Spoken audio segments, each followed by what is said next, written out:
म इशरत परवीन राजविराज नगरपालिकाको कार्यवाहक नगर प्रमुख।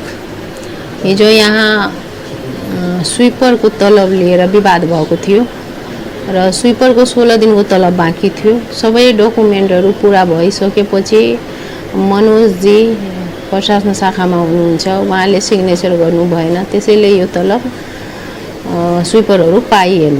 त्यसैको विवाद अलि लम्कियो। त्यसपछि मैले लेखारा हाकिमलाई बोलाएँ अनि बोलाएर उहाँहरूलाई भने कि त मनोजजी सही गरिराख्नु भएको छैन भने प्रशासनको कुनै कर्मचारीबाट सही गराएर दिनु, पेमेन्ट तर दिदिनु, यिनीहरू हडतालमा बसेछ यहाँ।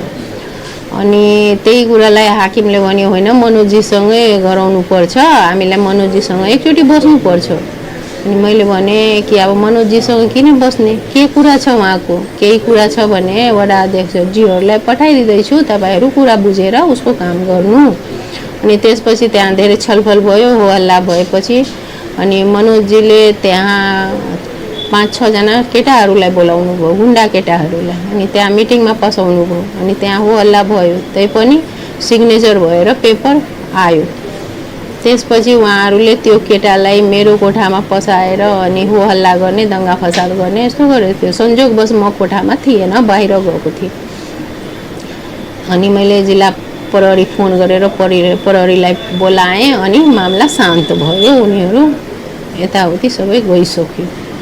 अब यहाँ नगरपालिकामा मेरो कोठामा यसरी केटाहरूलाई मनोजजी बोलाउनुहुन्छ अनि बदमासी गर्नको लागि, यो कतिको जायज कुरा हो।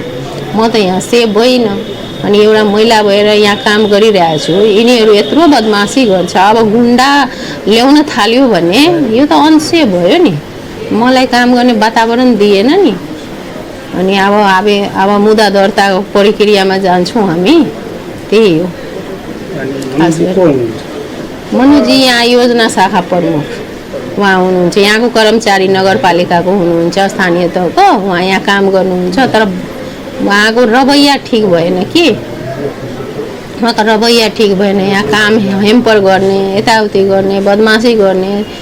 अब यस्तो अवस्थामा अब उहाँलाई यहाँ नगरपालिकामा हिजो के भन्छ उनीहरूलाई स्विपरहरूले गाली गलोज गरिदियो। अब उनीहरू हडतालमा बसेका छ, काम नगर्ने, किन गाली गर्यो हामीलाई, हामीले आफ्नो तलब लिन आएको थिए, उनीहरू पनि हडतालमा बसेछ। आज सरसफाइ भएको छैन, त अवस्था दिन बदिन खराब हुन गइरहेछ।